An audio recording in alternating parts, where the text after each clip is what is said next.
Now, we are expecting to see some devastating images out of Florida's Big Bend over the next few hours. This is no surprise when you look at the strength of this storm. The storm surge is already causing flooding along the coast.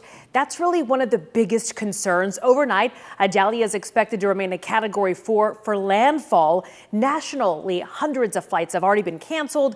Tampa's airport is closed. They closed that yesterday. So we have team coverage this morning. Meteorologist Greg Fields tracking Idalia's path and the potential impacts from that here at home. But we do want to start with meteorologist Mariel Ruiz, who is live in Tampa on the ground there. How are things looking, Mariel? We can see behind you just that storm surge already starting to make its way inland. Yeah, it's so different from yesterday, but we started seeing the impacts from this hurricane yesterday as it was about 100 miles to the west of where I am, which is in Tampa. That's Hillsborough Bay right behind me, but yesterday, at this time, I mean, this was clear, and the winds certainly picking up overnight, the rain coming down. At times, it's a little heavier. I mean, this was just quite a bit heavier, actually, about 10-15 minutes ago. I'm going to step out so I can show and point out a few things. So the white fence that you see behind that, that's actually where the bay line is, and on the closer side to us of that fence, that's where there is a sidewalk. It's actually a fitness trail that a lot of people enjoy.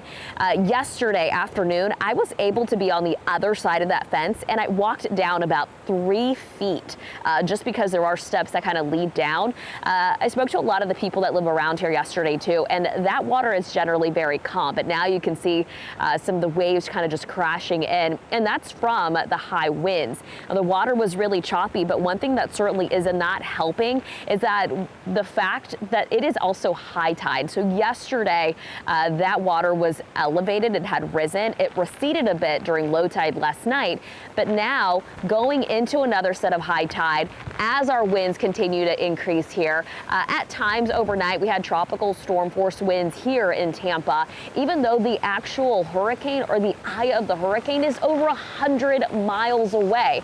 And not only dealing with heavy rain and the surge, that street, by the way, one of the popular streets here in Tampa, it's covered with road. It's impassable, and we do have officials that are just going to continue to close off these roads, including a road that's close to one of the hospitals here, the only trauma hospital in the region.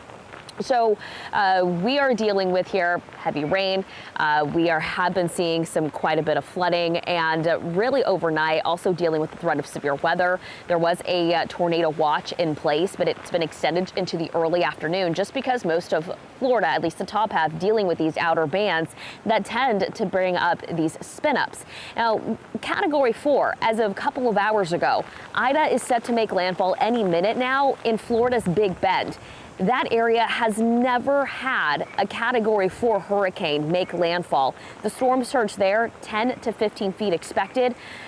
It's going to look a lot worse than here. So I'm going to send it in to Greg Fields. Greg, you have the latest on that path. Yeah, we do have the latest on that path, and as you mentioned, that landfall is going to be within the hour for sure. The outer edges of the center of that circulation of the eye wall already starting to cross over into the Big Bend area there, as you mentioned, getting into the Florida Panhandle there. So we will get an official landfall when the center of that circulation moves over land, but that is going to be imminent. Now, since it is getting a little closer to land, the latest update we have, it's gone down from a Category 4 to a Category 3 storm right now, but this is still a major hurricane, still going to do a lots of damage as it moves onshore. So those winds now down to 125 miles per hour. So it's still up on the very high end. Category 3, Category 4 really doesn't make any difference at this point. We're still talking about winds gusting to 160 miles per hour as it moves onshore here, again, within the hour. Now, it has intensified. It did overnight because of the very warm waters, anywhere from 85 to 89 degrees. The warm Gulf waters of the Gulf of Mexico there has really helped intensify, adding that fuel